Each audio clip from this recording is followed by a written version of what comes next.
Line Kashmir honey.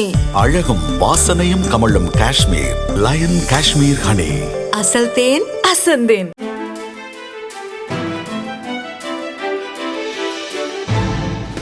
தட்டை, சீடை, முறுக்கு, ribbon போகடா, அதிரசம் என்ன வேணாலும் செய்யுங்க. ஒரே ஒரு 5 லிட்டர் இதய மந்த்ரா கடல் எண்ணெய் பேக் ஒரு மாசம் முழுசுக்கும் அத்தனை சமையல் முடிச்சு விடலாம். இதய மந்த்ரா. பிஆர்ஓ நடராஜன் அவர்கள் சொல்லியிருக்கக்கூடிய கருத்துக்கு மட்டும் சில பதில் கருத்துக்கள் நான் வைக்கிறேன். அவங்க என்ன சொன்னாங்கன்னா, என்னுடைய அண்ணன் இறந்துட்டாங்க, ஆன்மா சாந்தி அடையணுங்கன்னா அது சம்பந்தமா தான் கோட்டூர் சண்முகம் என்கிட்ட பேசினாரு, வேற எதுவுமே என்கிட்ட பேசல அப்படின்னு. ஆனா அந்த கால் பாத்தீங்க அப்படின்னாங்கன்னா, ஏன்னா 24ஆம் தேதியை திரும்ப திரும்ப திரும்ப நான் ஏன் பேசுறேன் அப்படின்னா, 24ஆம் தேதி தான் பல பிரச்சனைகள் நடந்தது. அந்த ஞானசேகரனை போலீஸ் ஸ்டேஷன் கூட்டிட்டு போய் வெளியே விட்டாங்க. ஸோ 24ஆம் தேதி மிக முக்கியமான ஒரு நாள், டிசம்பர். அந்த 24ஆம் தேதி காலையில் இந்த கோட்டூர் சண்முகத்துக்கு வந்த முதல் காலே மா சுப்பிரமணியம் அவருடைய பிஏ துளசின்னு ஒருத்தர் இருக்கார், அவர் தான் கோட்டூர் சண்முகத்துக்கு பண்ண முதல் கால். அதன் பிறகு நிறைய விஷயங்கள் நடக்குது. சாயந்தரம் கோட்டூர் சண்முகமும் மா சுப்பிரமணியம் நேரடியாக பேசுறாங்க. இன்னைக்கு மா சுப்பிரமணியம் அவர்கள் சொல்லக்கூடிய கருத்து மிக மிக தவறு. அவங்க ஒரு போலீஸ் ஸ்டேஷனுக்கு அக்யூஸ்ட் போகும் பொழுது மேனிபுலேட் பண்றாங்க. உதாரணத்திற்கு ஞானசேகரன் போலீஸ் ஸ்டேஷன்ல இருந்து வெளியே வர்றாரு டிசம்பர் 24. 8:32 மணிக்கு சாயந்தரம் ஏற்கனவே சொன்னதுதான் மா சுப்பிரமணியம் கோட்டூர் சுப்பிரமணியம் அவங்ககிட்ட பேசுறாங்க, கோட்டூர் சண்முகத்துக்கிட்ட. கோட்டூர் சண்முகம் அந்த கால் முடிச்ச உடனே பேசுற அடுத்த காலே அண்ணா யூனிவர்சிட்டி பிஆர்ஓ நடராஜன். 8:32 கோட்டூர் சண்முகம் மா சுப்பிரமணியம் பேசுறாங்க சாயந்தரம். அடுத்த கால் 8:33 கோட்டூர் சண்முகமும் அண்ணா யூனிவர்சிட்டி முன்னாள் பிஆர்ஓ நடராஜன் பேசுறாங்க. 8:34 கோட்டூர் சண்முகமும் ஞானசேகரனும் பேசுறாங்க. அதனால இதெல்லாம் தயாரா இருக்கு. இன்னாரும் என்ன நடந்திருக்கணும்னா, அந்த எஸ்ஐடி என்னைய சம்மன் பண்ணிருக்கணும். இந்த ஸ்பெஷல் இன்வெஸ்டிகேஷன் டீம் 3 அதிகாரிகள் அவங்க என்ன பண்ணிருக்காங்கன்னா, ஒரு பொதுமக்கள் ஒரு இன்ஃபர்மேஷனை கொடுக்கிறோம், ஏன் நீங்க லேட்டா கொடுத்தீங்க அண்ணா, நான் நல்லா புரிஞ்சுக்கணும். இந்த பர்டிகுலர் கேஸ்ல சார்ஜ் ஷீட் உங்களுக்கும் தெரியாது, எனக்கும் தெரியாது. இது வந்து க்ளோஸ்ட் சார்ஜ் ஷீட். கோர்ட்ல நடக்கக்கூடிய ட்ரையல் உங்களுக்கும் தெரியாது, எனக்கும் தெரியாது. தீர்ப்பு வந்த பிறகுதான் இந்த பர்டிகுலர் சென்சிட்டிவ் கேஸ், எஃப்ஐஆரே மறைக்கப்பட வேண்டிய கேஸ் இது, எஃப்ஐஆரே ஓபனா கொடுக்க முடியாது. தீர்ப்பு வந்த பிறகு 2 சைடினுடைய லாயர்ஸ் என்ன சொல்றாங்களோ அதை வச்சு தான் நமக்கு தெரியும், ஓ என்ன எவிடன்ஸ் வைக்கிறாங்க, என்ன எவிடன்ஸ் வைக்கல. இன்னைக்கு வரைக்கும் சார்ஜ் ஷீட் என் கையில கிடையாது.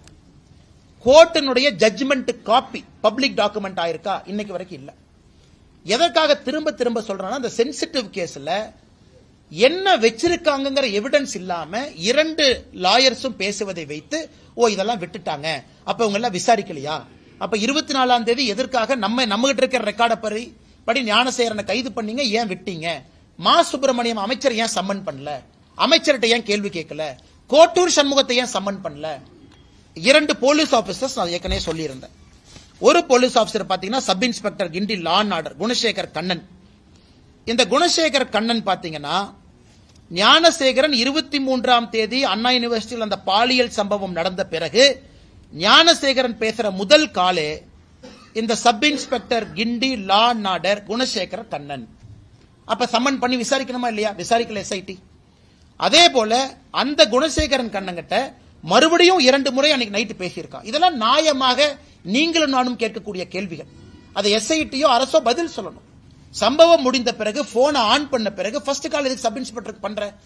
அதே போல 24ஆம் தேதி போலீஸ் ஸ்டேஷனுக்கு போகும் பொழுது அப்ப ஒரு சப் இன்ஸ்பெக்டர் கோட்டூர்புரத்தினுடைய சப் இன்ஸ்பெக்டர் கோவர்தன், கோட்டூர்புரத்தினுடைய சப் இன்ஸ்பெக்டர் கோவர்தன் தொடர்ச்சியாக 24ஆம் தேதி அந்த ஸ்டேஷனுடைய சப் இன்ஸ்பெக்டர் கோட்டூர் சண்முகத்துக்கிட்ட எதுக்கு பேசணும், 25ஆம் தேதி ஏன் பேசணும். அன்னைக்கு நான் சப் இன்ஸ்பெக்டரோட பேர் சொல்ல இன்னைக்கு சொல்றேங்கண்ணா. Gunasekaran Kannan is one sub inspector, கோட்டூர்புரத்தினுடைய sub inspector Govardhan is another sub inspector. இது நியாயமான கேள்விகள் தானே, இதை எஸ்ஐடி பதில் சொல்லணும். அன்னைக்கு மா சுப்பிரமணியம் அவர்கள் நான் சும்மா பேசினங்கிறார். இந்த சம்பவம் முடிந்து அடுத்த 5 நாள் பேசவே இல்லை. 24ஆம் தேதி மட்டும்தான் கோட்டூர் சண்முகத்திட்ட பேசுறாரு. ஹெல்த் மினிஸ்டரா இருக்காரு, எதுக்கு பேசுறாரு, வெளியே வந்த பிறகு எதுக்கு பேசுறாரு. 24ஆம் தேதி காலையில் ஒரு பிஏ துளசி கோட்டூர் சண்முகத்தில் எதுக்கு பேசணும். நம்ம எல்லாத்துக்குமே 25ஆம் தேதி தான் தெரியும் நான் சம்பவம் நடந்திருக்குன்னு. 24ஆம் தேதி போலீஸ் அவங்களை பிக் பண்ணும் பொழுது எதற்காக இவ்வளவு உரையாடல் நடக்கணும். இதைத்தான் தொடர்ச்சியா வைக்கிறோம். எனக்கு அண்ணா யூனிவர்சிட்டி முன்னாள் பிஆர் நடராஜன் சொல்றாரு, இல்ல எங்க அண்ணன் இறந்ததுக்காக பேசினாங்கன்னா அது ஏத்துக்கவே முடியாதுங்க. அண்ணன் இறந்திருக்கலாம், ஆனா பேட்டர்ன் ஆஃப் கால்ஸ், அண்ணா யூனிவர்சிட்டியில் அவருக்கு இருக்கக்கூடிய ஆளுமை, வெளியே வந்த பிறகு கூட அண்ணா யூனிவர்சிட்டியினுடைய கேட் கண்ட்ரோல், அதெல்லாம் கோர்ட்டுக்கு அவர் போகட்டும். கோர்ட்ல கேள்வி. இன்னைக்கு நிலைமை எப்படி ஆகி போச்சுனாங்கன்னா, பல விஷயங்கள் இன்னைக்கு உங்க டிஃபமேஷன் சூட் போட்ட பிறகுதான் கோர்ட்ல கேள்வி மூலமாக வெளியே கொண்டு வர வேண்டிய கடமை நமக்கு இருக்கு. அதனால நான் வரவேற்கிறேங்கன்னா, இன்னைக்கு அதே நேரத்தில் அந்த சகோதரி, அண்ணா யூனிவர்சிட்டி சகோதரியினுடைய லாயர், அவரை கண்டுபிடித்து எங்கிட்ட இருக்கக்கூடிய டாக்குமெண்ட்லாம் அவர்கிட்ட கொடுத்து அவர் அப்பீல் போக சொல்றதுக்கான வேலைகளையும் நான் இறங்கி இருக்கிறேன். அதாவது அண்ணா யூனிவர்சிட்டி இந்த பாலியல் குற்றத்தில் விக்டிமாக இருக்கக்கூடிய சகோதரியினுடைய லாயர் அவர் சொன்னார், எனக்கும் சமாதானம் இல்லை, நான் அடுத்து போகணும் அப்படி. அதனால நம்மகிட்ட இருக்கக்கூடிய எவிடன்ஸ் எல்லாம் கொடுத்து நீங்க போங்க, இதை வச்சு இன்னும் போங்க, வேற சிபிஐ கேளுங்க. சிபிஐ வந்து முழுதாக அதை செக் பண்ணட்டும், யாரையாச்சும் விட்டுருக்காங்களா, கோட்டை விட்டுருக்காங்களா. இன்னொன்னு நான் சொல்றேங்க, நான் இன்னைக்கு பத்திரிகை நண்பர்கிட்ட சொல்றேன், நான் எஸ்ஐடியை சேலஞ்ச் பண்றேங்கண்ணா. நீங்க ஞானசேகரன் கைப்பற்றப்பட்ட மொபைல் போன்ல என்னை பொறுத்தவரை ஞானசேகரனுடைய மொபைல் போன்ல வேற வீடியோவும் இருந்துச்சு. அந்த விக்டிமை ட்ரேஸ் பண்றதுக்கு எஸ்ஐடி முயற்சி எடுக்கல. அந்த வீடியோவில் இருக்கக்கூடிய பெண்மணி யார் முயற்சி எடுக்கல. அவங்களா கேஸ் கொடுத்தா எடுத்துக்கலாம். ஒரு கேஸ் கொடுத்தாங்க, மே 14 ஒரு கேஸ் கொடுத்தாங்க, 2 கேஸ் கொடுத்தாங்க. இதை மட்டும் இன்வெஸ்டிகேட் பண்ணுவோம். ஞானசேகரனுடைய மொபைல் போன் தமிழ்நாட்டினுடைய ஃபொரன்சிக் லேபுக்கு போயிட்டு வந்த பிறகு அந்த போன்ல வேற வீடியோஸ் இருந்துச்சு. அப்ப எஸ்ஐடி முயற்சி எடுத்து அந்த பெண் யார் அப்படிங்கிற ட்ரேஸ் பண்ணி அவங்க கிட்ட கம்ப்ளைண்ட் வாங்க வேண்டிய பொறுப்பு எஸ்ஐடிக்கு இருக்கு. அதை செய்யல. அதனால எஸ்ஐடி என்னைய சம்மன் பண்ணிட்டு நான் பேசுறேன், ஐ எம் ரெடி. எப்படி சொன்னீங்க, எஸ்ஐடி அதிகாரி சம்மன் பண்ணிட்டு எஸ்ஐடி ஆபீஸுக்கு போறேன், இந்த அடிப்படையில் சொன்னேன். அந்த வீடியோவை ஏன் நீங்க வந்து ஃபாலோ அப் பண்ணி அவங்ககிட்ட ஒரு கம்ப்ளைண்ட் வாங்கல, அதையே மறைச்சிங்க. அதனால எஸ்ஐடி இந்த பிரச்சனையை பொறுத்தவரை கோர்ட்டை பொறுத்த வரைக்கும் கோர்ட்டு கிட்ட நீங்க கொடுக்கிற எவிடன்ஸ் வச்சு தான் கோர்ட்டு பேசுவாங்க. கோர்ட்டுக்கு எல்லா எவிடன்ஸும் கொடுக்க மாட்டாங்க. கோர்ட்டு கிட்ட 24 சிடிஆர் கோர்ட்டுக்கு எப்படி தெரியுங்கன்னா, கோர்ட்டுக்கு எப்படி தெரியும் 24 வந்து ஞானசேகரனை கைது பண்ணி நைட்டு விட்டாங்கன்னு கோர்ட்டுக்கு எப்படி தெரியும்? கோர்ட்டை பொறுத்தவரை போலீஸ் கொடுத்த சார்ஜ் ஷீட்டும் டிஃபென்ஸ் சொல்ற ஆர்குமெண்ட்டை கேட்டு தான் நீதியரசர்கள் நீதி கொடுக்கறாங்களோ தவிர பேக்ரவுண்ட்ல நடந்ததெல்லாம் எந்த கோர்ட்டுக்குமே தெரியாது. அதனால் நீதிமன்ற அவமதிப்பு இந்த டிராமால எங்கிட்ட பண்ணக்கூடாது. யாரோ பார்த்த கவர்மெண்ட் லாயர் வந்து யாராச்சும் எதிர்த்து பேசினா நீதிமன்ற தொடருங்க, நீதிமன்ற பார்ப்போம். எப்படி நீதிமன்ற அவமதிப்பு போடுவீங்க? நீங்க கோர்ட்டுக்கு கொடுத்த சார்ஜ் ஷீட் கோர்ட் ஆர்கியூ பண்ணது. நீங்க சார்ஜ் ஷீட்லயே பல ஓட்டைகள் இருக்கு. சார்ஜ் ஷீட்ல பல விஷயங்கள் சேர்த்தவே இல்லை. யாராவது துணை போய் இருக்கக்கூடிய சப் இன்ஸ்பெக்டர் ஏன் அரெஸ்ட் பண்ணல? இத்தனை பேர் மொபைல் போன்ல பேசுறாங்க, ஏன் மினிஸ்டர் சம்மன் பண்ணி கேட்கல? இன்னைக்கு நான் மா சுப்பிரமணியன் குற்றவாளி நான் சொல்லிங்க.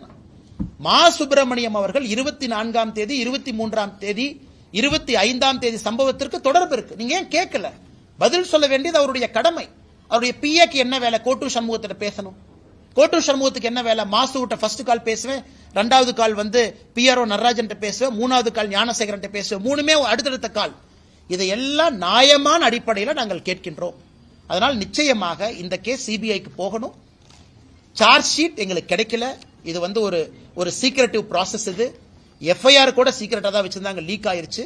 அதனால் தொடர்ந்து இந்த போராட்டம் இருக்கும். வேற யாரு டிஃபமேஷன் சூட் போட்டாலும் தயவு செஞ்சு போடுங்க, அதெல்லாம் பாத்துக்கலாங்க, ஒன்றும் பிரச்சனை இல்லை. அதனால அந்த பாதிக்கப்பட்ட சகோதரியினுடைய லாயர் அவங்க கிட்ட அந்த டாக்குமெண்ட்டை கொடுத்து அவர் அப்பீல் பண்ண சொல்றதுக்கான வேலைகள்ல தனிப்பட்ட முறையில் நான் இறங்கி இருக்கின்றேன்.